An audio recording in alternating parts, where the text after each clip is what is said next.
दोस्तों, जनमंच हरियाणा पर एक बार फिर से आपका स्वागत है। हरियाणा के विश्वविद्यालयों में भ्रष्टाचार अब नई बात नहीं रहा, बल्कि सिस्टम का हिस्सा बन गया है। जनता शिकायत करती है, सबूत देती है, फाइलें बनाती है, मगर सरकार क्या करती है? सरकार या तो आंखें बंद कर लेती है या इन्हीं विश्वविद्यालयों के गेस्ट हाउस में बैठकर इन्हीं कुलपतियों के साथ चाट पकौड़ी खाती रहती है। अब ताजा मामला हरियाणा की 4 विश्वविद्यालयों के कुलपतियों की जांच का है। विजिलेंस और एंटी करप्शन ब्यूरो को सरकार ने जांच के लिए बोल दिया है, मगर असली बात जांच नहीं है। असली बात है इसका नतीजा क्या होगा, क्योंकि हरियाणा में अक्सर ऐसा ही होता है। जांच होती है, रिपोर्ट बनती है और फिर मामला दबा दिया जाता है। हिसार की चौधरी चरण सिंह हरियाणा एग्रीकल्चर यूनिवर्सिटी में जांच हुई।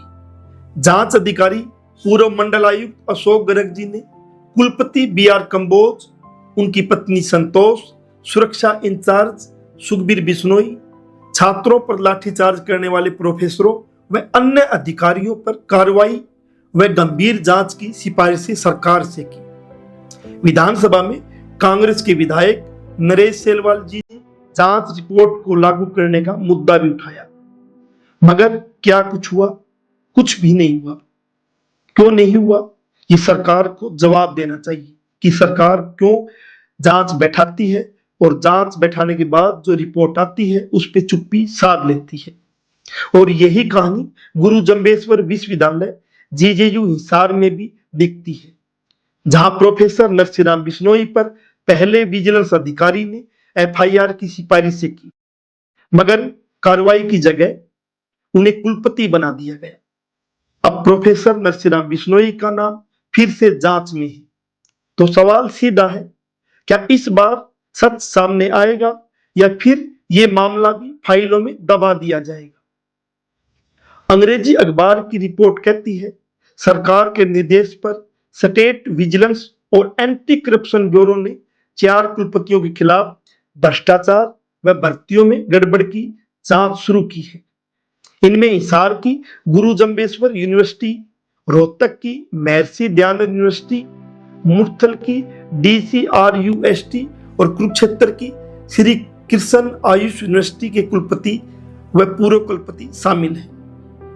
JJU में आरोप है गैर शिक्षण कर्मचारियों की भर्ती में बड़े पैमाने पर अनियमितताएं हुई है, मगर यहाँ असली सवाल ये नहीं है कि जांच शुरू हुई है। सवाल ये है कि जांच का इतिहास क्या कहता है, क्योंकि यही प्रोफेसर नरसिंह बिश्नोई जब इसी विश्वविद्यालय में प्रोफेसर थे, तब पर्यावरण विभाग में एक कथित कंसल्टेंसी घोटाले की जांच हुई थी और जांच अधिकारी ने जांच के बाद जो सिफारिशें की थी वो कोई साधारण सिफारिशें नहीं थी।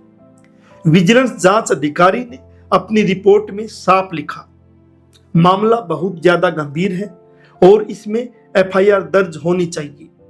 और ये गंभीर धाराएं कोई सामान्य धाराएं नहीं थी जिनकी सिफारिशें विजिलेंस जांच अधिकारी ने की थी।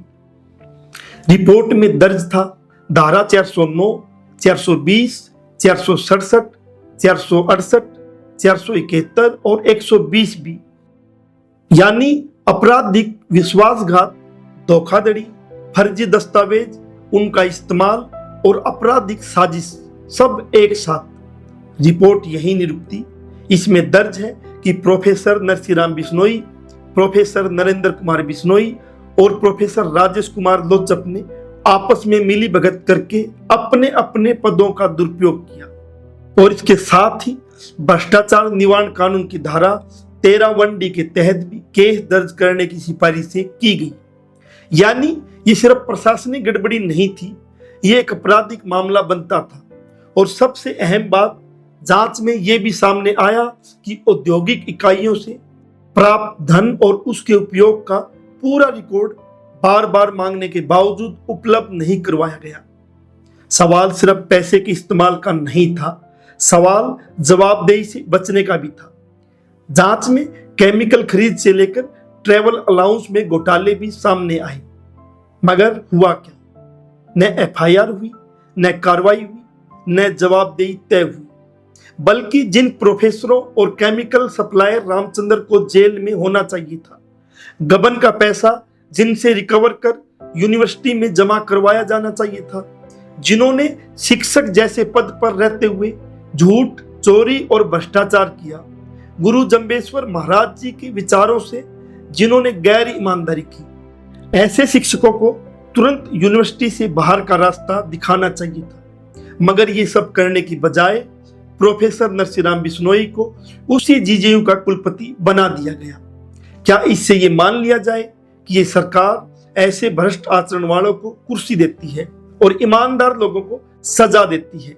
एक तरफ विजिलेंस रिपोर्ट कहती है कार्रवाई करो, दूसरी तरफ सरकार कहती है कुलपति बनाओ। अब वही नाम प्रोफेसर नरसिंहराम बिश्नोई फिर से एक नई जांच के घेरे में आ गई। तो सवाल सीधा और साफ है, क्या इस बार जांच ईमानदारी से होगी? और जांच ईमानदारी से हो जाती है तो क्या इस बार सरकार ईमानदारी से कार्रवाई करेगी, या फिर ये जांच भी उसी फाइल की तरह खत्म हो जाएगी जिसे कभी खोला गया था और फिर बंद कर दिया गया? और सबसे बड़ा सवाल, नैतिकता क्या कहती है?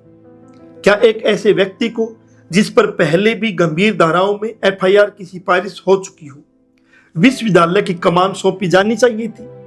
और अगर अब फिर से वही नाम जांच में है तो क्या सिर्फ जांच काफी है?